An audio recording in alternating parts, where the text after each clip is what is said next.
La vista es un sentido que hay que cuidar desde la infancia hasta la vejez y prestarle atención a cualquier alerta que nos indique un problema de visión. Hoy hablaremos de un grupo de enfermedades que dañan el nervio óptico y comprometen la salud de nuestros ojos, al punto que son una de las principales causas de ceguera en personas mayores de 60 años. Aunque no suele presentar síntomas hasta muy avanzado el daño, si es detectada a tiempo, las posibilidades de un tratamiento que frene el avance de la enfermedad son muy altas, y eso se puede hacer desde que el paciente es joven. Los especialistas nos dan pautas para identificar los síntomas y tratamientos del glaucoma. Durante años, Sandra usó medicamentos con corticoides para tratar dolencias de la piel y los ojos. Sin embargo, no imaginó que la aplicación prolongada de estos tratamientos pondrían en riesgo su visión.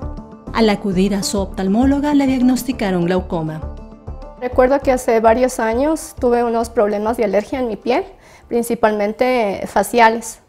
Yo acudí a consulta médica dermatológica, en la cual me recetaron unas cremas que contenían corticoides. En realidad fue una alergia, pero yo aproximadamente los utilicé como unos 2 años. Además de eso, me hice una cirugía estética en los párpados y también me recetaron una crema que contenía corticoides. Y a raíz de eso fue que mis ojos se enrojecieron más y acudí a consulta oftalmológica con la doctora Sosnavos. Ella me explicó el problema, lo que podía ocasionar el glaucoma, que podía llegar hasta la ceguera. Lo complejo de esta dolencia es que no causa síntomas que alerten al paciente para buscar ayuda médica. Tras consultar a la especialista, notó que había perdido una parte de la visión. Yo no soy consciente de que no veo con una parte del ojo, y en los estudios arrojan que yo no puedo ver con la parte superior de mi ojo derecho. Entonces la pérdida de visión es periférica, por lo cual es muy importante hacernos estos chequeos. Ella no acudía por riesgo de glaucoma, sino por un ojo rojo. Pero ella ya traía como antecedente un uso crónico de corticoides. Entonces, durante el examen pude determinar ciertas características del nervio que llamaban mi atención, pero además la presión intraocular estaba elevada. Por su edad, por su expectativa de vida, decidí empezar con un láser, y es lo que actualmente ella maneja con unas presiones bastante adecuadas. Entonces está controlada. El glaucoma es conocido como el ladrón silencioso de la visión. Cuando la persona nota que tiene dificultades para desplazarse, se tropieza o apenas logra ver ciertos objetos, la enfermedad ha avanzado tanto que el tratamiento estará encaminado a evitar la ceguera. Esta afección afecta a 80 millones de personas en el planeta y, según la OMS, es la primera causa de ceguera irreversible en el planeta. Se caracteriza porque la visión se va perdiendo lentamente de fuera hacia adentro. Durante este proceso, en el 90% de casos, el paciente no le pica, no le arde, no tiene ningún síntoma. Casi todos los pacientes llegan por la entrada de un cuerpo extraño, por un ojo seco, por un orzuelo, y uno en el examen completo encuentra que el paciente tiene glaucoma. El glaucoma es una enfermedad crónica y degenerativa que se asocia con el aumento de la presión intraocular, es decir, la tensión en el interior del ojo. El glaucoma, en palabras sencillas, es la enfermedad del nervio óptico. El nervio óptico es el que comunica el ojo con el cerebro, es decir, lleva toda la información para que en el cerebro se procesen las imágenes y se desarrolle la visión. El ojo es un compartimento que tiene un líquido. Este líquido se llama humor acuoso. El líquido se produce constantemente, pero así también tiene que salir del ojo. Cuando hay una alteración, un daño en los canales de drenaje, la presión intraocular, o sea, dentro del ojo, sube. Y esto es lo que ocasiona el daño del nervio óptico. Al dañarse el nervio, se van perdiendo las fibras nerviosas y eso es lo que va a producir lenta pero progresivamente la ceguera. Manuel tiene 77 años y hace unas décadas recibió el diagnóstico de glaucoma.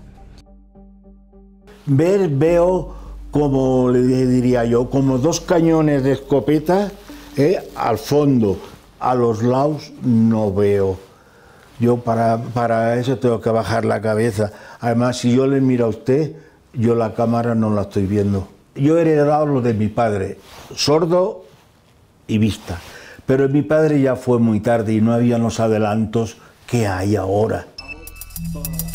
Manuel fue sometido a una cirugía para reducir la tensión del ojo. Hoy debe seguir una rutina estricta de gotas todos los días. En sus primeras etapas, el glaucoma ocasiona la pérdida de la visión periférica de los ojos. Es como mirar a través de un tubo. Este efecto es conocido como visión túnel. La característica de la pérdida de la visión en glaucoma siempre es de fuera hacia adentro. Por eso lo primero que se pierde es la visión periférica, lo que nosotros comúnmente conocemos como le vi con el rabo del ojo ese carro. Eso es lo que se va perdiendo. Entonces, como nosotros trabajamos en el 90% al día con la visión central, el paciente no se va dando cuenta que va perdiendo la periferia. Una de las primeras cosas que se restringen es el manejo.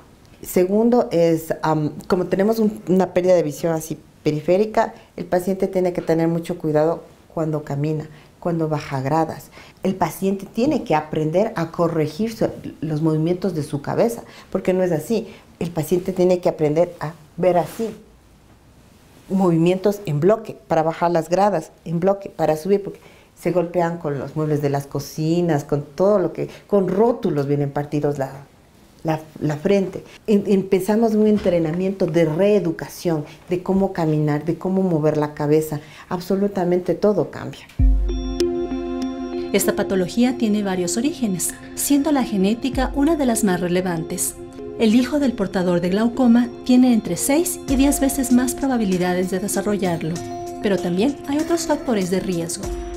Pacientes mayores de 40 años tienen mayor riesgo de esta afección. Y si la edad aumenta, evidentemente el riesgo también aumenta. Los pacientes que tienen familiares con glaucoma, es decir, antecedentes genéticos, es importante que se realicen un control antes de los 40 años, por ejemplo a los 35 años. Los hispanos, afrodescendientes, los asiáticos tienen mayor riesgo también. Por otro lado, tenemos pacientes con miopía o hipermetropía elevadas, es decir, medidas altas en sus anteojos. Pacientes que tienen enfermedades de base, como la diabetes, la hipertensión, migrañas o cualquier tipo de problema vascular. Por otro lado, un factor súper importante son los pacientes que utilizan ciertas medicinas, por ejemplo, los corticoides. Son de un amplio uso en diferentes especialidades y su uso crónico o incluso la automedicación puede ocasionar glaucoma. Mantener consultas anuales de la visión puede ayudar al oftalmólogo a detectar la enfermedad antes de que se pierda la visión. El momento en que llega al oftalmólogo, nosotros hacemos un control en general, pero ponemos mucho énfasis en la toma de la presión intraocular y en el fondo de ojo. El fondo de ojo es lo que nos va a permitir observar las características del nervio. Si nosotros vemos que ese nervio óptico ya tiene alguna alteración o sospechamos, complementamos con otros estudios, tanto de función del nervio como de la estructura del nervio. Y eso nos permite dar un diagnóstico y empezar enseguida con un tipo de tratamiento. Una vez diagnosticado el glaucoma, el tratamiento depende del tipo y fase en el que se encuentre. Si bien no tiene cura, puede controlarse. Tenemos entre las opciones de tratamiento diferentes tipos de láser. Tenemos colirios, es decir, medicación tópica, que si bien es cierto no están exentos de efectos secundarios, son necesarios para prevenir la ceguera. Ahora, finalmente, cuando el glaucoma ya es severo, es avanzado, hay una intolerancia a la medicación, pues ya tenemos que actuar con procedimientos quirúrgicos. Dentro de estos puede necesitar el paciente una extracción de la catarata, o sea, del cristalino del ojo, que tal vez ya está grande y está ocasionando también el glaucoma. Podemos tener cirugías que permitan que este líquido salga de mejor manera, incluso dispositivos que nos ayudan a drenar el líquido del ojo. Un paciente con glaucoma enfrentará muchos cambios en su vida, por lo tanto es importante el apoyo familiar. Se necesita un apoyo en la contingencia de la familia en el cumplimiento de las gotas. Los pacientes se olvidan. Se requiere mucho del contingente familiar, por ejemplo, en el postoperatorio inmediato. Los pacientes salen sin ver nada, se angustian, se desesperan. la parte emocional. Hay pacientes que sí se tiran a morir. Un paciente antes de vino con una depresión terrible. Cuando un paciente recibe el diagnóstico de glaucoma, la estructura interna de la casa debe cambiar. Es decir, debemos quitar alfombras, enchufes, porque el paciente se nos puede tropezar, o estos muebles a media altura que hay. La vajilla debe ser de colores y de plástico. Dependiendo de la severidad del glaucoma, toda la casa debe ponerse tubos de colores intensos para favorecer el desplazamiento de un paciente con glaucoma. Entonces todo cambia, por eso el apoyo familiar, la contingencia familiar es vital. Nosotros no podemos evitar que las personas tengan glaucoma. Lo que podemos evitar es que las personas se queden ciegas. Como en cualquier enfermedad, se requiere un estilo de vida saludable. Se recomienda mucho el ejercicio, la meditación. Y si bien es cierto, no limitamos alguna actividad física en especial, sí se recomienda que no realicen, por ejemplo, buceo, levanten pesas, clavados en piscina, o sea, todo lo que implique un incremento de la presión hacia la cabeza. Ya se ha confirmado que el tabaco produce ciertos daños en la parte posterior del ojo y eso podría repercutir también en el nervio, el alcohol, el sedentarismo, porque con eso vienen otras enfermedades, como la diabetes, la hipertensión, la obesidad. Los expertos recomiendan una visita anual al oftalmólogo a partir de los 40 años y si hay el diagnóstico en algún familiar, el control debe ser inmediato para evitar que esta enfermedad sea irreversible.